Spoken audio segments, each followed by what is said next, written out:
আসসালামু আলাইকুম, আশা করি সবাই ভালো এবং সুস্থ আছেন। তো আজকে আমরা একটা মজার জিনিস দেখব, কিভাবে ম্যাপ দেখে দেখে কোনো স্থানের নির্দিষ্ট সময় নির্ণয় করা যায়।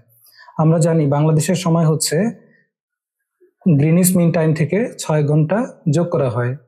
এখন এটা কিভাবে যোগ করা হয় এবং আমরা অন্য কোনো জায়গার লোকেশন দেখে কিভাবে আমরা বুঝবো এটা যোগ করব না বিয়োগ করব এবং কতক্ষণ যোগ করব সেটা আমরা আজকে জানবো।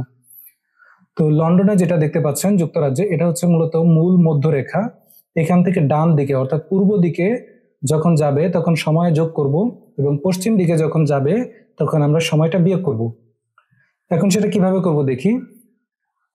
এখানে যেই ডিগ্রিগুলো দেখছেন, এই ডিগ্রিগুলো দিয়েই সময়টা নির্ণয় করতে হবে। প্রতি 15 ডিগ্রির জন্য 1 ঘন্টা করে পূর্ব দিকে গেলে যোগ হবে, পশ্চিম দিকে গেলে বিয়োগ হবে। তো বাংলাদেশের ক্ষেত্রে এটা হচ্ছে 90 ডিগ্রি, অর্থাৎ 90 ডিগ্রিকে 15 দিয়ে যদি আমরা ভাগ করি তাহলে আমরা পাবো 6।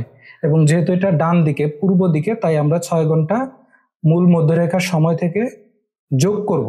আর যদি এটা বাম দিকে হতো বা পশ্চিম দিকে হতো তাহলে আমরা সেই নির্দিষ্ট সময়টা আমরা বিয়োগ করতাম, তাহলেই কিন্তু আমরা পেয়ে যাব।